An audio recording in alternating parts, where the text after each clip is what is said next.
صحیح بخاری کی حدیث، نبی صلی اللہ علیہ وسلم فجر پڑھانے کے لیے آئے، مصلی پہ کھڑے ہوئے، پھر آپ نے فرمایا یا ایھا الناس انما انا بشر مثلکم، اے لوگوں میں تمہاری طرح کا انسان ہوں، انسا کما تنسون، ایسے بھولتا ہوں جیسے تم بھولتے ہو۔ اور پھر آپ نے فرمایا مجھ پہ غسل فرض ہے جو میں بھول چکا ہوں۔ صفیں تیار کھڑی ہوئی ہیں، صحابی کہتے ہیں آپ گئے، غسل کر کے آئے اور آپ کے بالوں سے پانی ٹپک رہا تھا، آپ نے نماز شروع کی۔ آج کوئی امام یہ حرکت کرے نا، بوٹیاں بنا کے کووں کو کھلائیں گے لوگ اس کی، تو بھول گیا یہ کیسا امام ہے، اس کو یہی نہیں پتا کہ غسل فرض تھا۔ انسان پہلے ہے میرے بھائی، وہ عالم مفتی امام بعد میں۔ اور اسی وجہ سے بعض مسجد میں امام بھولے سے بغیر وضو نماز پڑھا کے پی جاتے ہیں، ان کو پتا ہے پبلک کو بتائے مار مار کے کھا جائیں گے، یہ کوڑ دیں گے پکڑ کے، یہ کوڑ دیں گے۔ وہ اس کو پتا ہے میں بول ہی نہیں سکتا کہ یار میرا بھول گیا بھائی میں۔ ابے تو بھولنے کے لیے تجھے رکھا ہے ہم نے یہاں پہ، بھولنے کے لیے بیٹا تجھے یہاں، تجھے شرم نہیں آتی بغیر وضو کے نماز پڑھا دی تو نے؟ جان کر بغیر وضو کی پڑھائی ہوتی تو شرم جتنی آنی چاہیے تھی اس میں اور آنی چاہیے اس کو۔ بھولتا سب کچھ ہوتا ہے دنیا میں۔ لوگ سمجھتے ہیں کہ امام نے غلطی ہی نہیں کرنی چاہیے، حالانکہ وہ جو امام ہے، امام سے پہلے سب سے پہلے وہ انسان ہے، اس سے بھی غلطی ہوتی ہے، لیکن لوگ اس کو ماننے کے لیے تیار نہیں ہوتے۔ نہیں، امام صاحب نے غلطی نہیں کرنی چاہیے۔ ہر جگہ امام صاحب کو کتنی پریشانی اٹھانی پڑتی ہے، کتنے لوگوں کی باتیں سننی پڑتی ہے، کتنے لوگوں کے تانے سننے پڑتے ہیں، اور لوگوں کا گمان یہ ہوتا ہے کہ امام صاحب نے غلطی ہی نہیں کرنی چاہیے۔ کبھی غلطی ہو جاتی ہے، کس سے غلطی نہیں ہوتی؟ انسان بھولتا ہے، وہ کوئی فرشتہ تھوڑی ہے، وہ انسان ہے۔ اس لیے امام صاحب کی غلطیوں کو ہم ایک ایشو نہ بنائیں۔ رمضان کے مہینے میں بھی یہی حال ہوتا ہے کہ جو حافظ ہوتا ہے وہ بیچارہ قرآن شریف دن بھر پڑھتا رہتا ہے، یہاں پر آ کر سنانا یہ بہت بڑی ہمت کا کام ہے، بہت بڑی ذمہ داری کا کام ہے، لیکن لوگ اس کو نہیں سمجھتے۔ نہیں، حافظ صاحب نے غلطی ہی نہیں کرنی چاہیے۔ غلطی کر دیا یار، امام صاحب اتنی غلطیاں کر رہا ہے، یہ تو ایسا پڑھ رہا ہے، غلطی نہیں ہونی چاہیے۔ غلطی ہو گئی تو لوگ اس کو ٹوکنے والے ہو جاتے ہیں، بار بار کہتے ہیں کہ کیا امام صاحب، کیا حافظ صاحب، تم تو غلطیوں پہ غلطیاں کر رہے ہیں۔ ارے وہ اللہ کے بندو، وہ اللہ کا کلام ہے، آپ آ کر صرف چھوٹی سی ایک سورت پڑھ کر یہاں بتائیں، کیسا پسینہ نکل جاتا ہے، دیکھیں پسینے چھوٹ جاتے ہیں یہاں پر آنا، یہاں پر کھڑے ہو کے نماز پڑھانا، اور آپ لوگ اس کو ایک ایسا وہ کرتے ہیں جیسے بہت بڑا انہوں نے گناہ کر لیا ہو۔ غلطی کسی سے بھی ہوتی ہے، امام کعبہ سے غلطی ہو جاتی ہے، کیونکہ وہ بھی ایک انسان ہے، کہ دنیا میں ہر انسان سے غلطی ہوتی ہے، لیکن ان غلطیوں کو اتنا بڑا ایشو بنانا، اس کو ایک دم بڑا گناہ سمجھنا، یہ ہمارے انسان کی کم عقل ہونے کی علامت ہے۔ بعض حضرات تو جمعہ کے دن بھی جو خطبہ ہوتا ہے، جو بیان ہوتا ہے، بعض حضرات جو ذمہ دار ہوتے ہیں ان کا یہ کہنا ہوتا ہے کہ ہمارے مطابق بیان ہونا چاہیے۔ ہم نے کہا کہ اگر چوری پہ بات کرو تو چوری پہ بات کرنی چاہیے، اس پہ بات کرو، فلاں پہ بات کرو، تو امام صاحب نے اسی پر بات کرنی چاہیے۔ تو پھر یہ امام غلام نہیں تو کیا ہے؟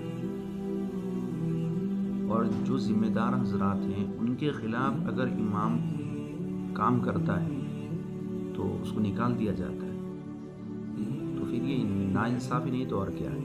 یعنی امام ہمارے حساب سے چلنا چاہیے، اور کبھی کوئی بات نکلتی ہے تو بڑی بڑی فضیلتیں بتاتے ہیں کہ امام کو برا بھلا نہیں کہنا چاہیے، امام صاحب کو ایسا نہیں کرنا چاہیے، اور جب ٹائم آ گیا تو کچھ لوگ تو ایسا دھڑلے سے باتیں سنا دیتے ہیں کہ اللہ رحم فرمائے، کہ امام صاحب کو امام نہیں سمجھتے، اس کی علم کی قدر نہیں کرتے۔ سوچئے کہ یہ امام صاحب ہمارے لیے کیا کرتے ہیں، کتنی بڑی ذمہ داری ہماری اٹھاتا ہے امام صاحب، کہ ہماری نماز قبول کراتا ہے۔ امام صاحب کی اگر نماز صحیح ہوتی ہے تو تمام حضرات کی نماز صحیح ہوتی ہے۔ ایک تو بعض حضرات وہ ہوتے ہیں جو غلطیاں نکالتے ہیں، حالانکہ جو غلطیاں نکالتے ہیں ان کے اتحیات صحیح نہیں ہوتے، ان کے درود شریف صحیح نہیں ہوتے، ان کے سورے صحیح نہیں ہوتے، اور وہ امام صاحب کی غلطیاں نکالتے ہیں۔ تو یہ اللہ کا شکر منانا چاہیے کہ ہم اس امام کی نماز پڑھ رہے ہیں اور ہماری نماز قبول ہو رہی ہے، لیکن نہیں، جس کے پیچھے نماز پڑھتے ہیں، جو ہماری نماز کی ذمہ داری لیتا ہے اس کو برا بھلا کہا جاتا ہے، اس کو سب سے بڑا مجرم سمجھا جاتا ہے۔ تو امام صاحب کی ہم قدر کریں، امام ہو، حفاظ ہو، جو بھی ہو، علم والا ہو، اس کی ہم قدر کریں، اس کو برا بھلا نہ کہیں۔ کچھ لوگوں نے تو ذمہ داری اٹھائی ہوئی ہے کہ امام صاحب کے سامنے ہوتے ہیں تو بڑی ادب سے بات کرتے ہیں، ہاں جی حضرت ایسا ہوا ویسا ہوا، لیکن جب امام صاحب چلا جاتا ہے تو اس کی بن پیچھے غیبت کی جاتی ہے، اس کو برا بھلا کہا جاتا ہے۔ تو یہ منافقت کی علامت ہے، ہم منافق نہ بنیں، لوگوں نے ٹھیکہ لیا ہوا ہے، تھوڑی سی غلطی ہو گئی تو سالوں کی جو محنت ہے وہ بیکار ہو جاتی ہے۔ کہ بیچارہ جو امام کئی سالوں سے، کوئی 17 سال سے، کوئی 20 سال سے امامت انجام دے رہا ہے، لوگوں کی خدمت کر رہا ہے، بستی کی خدمت کر رہا ہے، اس سے ایک غلطی ہو جاتی ہے تو اسے نکال دیا جاتا ہے۔ تم نے ایسی غلطی کیوں کی؟ یہ سوال ہوتا ہے کہ میں اس کی جو پہلی کی جو زندگی اس پر غور کروں کہ اس نے بیچارے 15 سال 20 سال جو خدمت انجام دی ہے، جو لوگوں کی ہدایت کا ذریعہ بنا ہے، اس پر ہم غور کریں۔ یاد رکھیے کہ کچھ علماء ہیں جو کسی کے محتاج نہیں ہوتے۔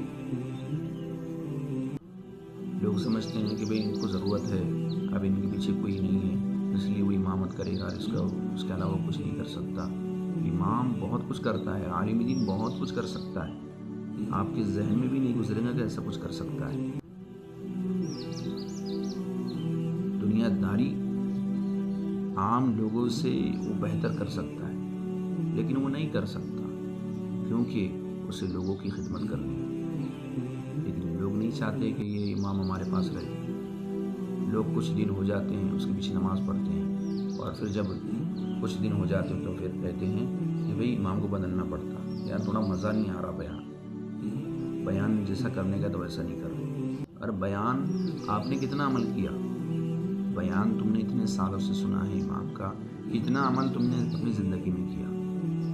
اپنی زندگی میں تھوڑا سا بھی عمل نہیں، اور امام صاحب کے بارے میں کہتے ہیں کہ عالم دین کو، یہ امام صاحب کو بدل دینا چاہیے کہ یہ وہ بیان نہیں کرتے جیسے فلاں کرتے ہیں، امام کو بدلنے کی ضرورت ہے۔ ارے اللہ کے بندو، خود اپنے آپ کو بدلنے کی ضرورت ہے، امام کو نہ بدلو بلکہ اپنے آپ کو بدلو، اپنے جذبات کو بدلو، اپنے خیالات کو بدلو، اپنے ذہن کو بدلو کہ میری زندگی میں کتنا میں نے ایسا عمل کیا جس سے اللہ تبارک و تعالیٰ مجھ سے راضی ہوئے۔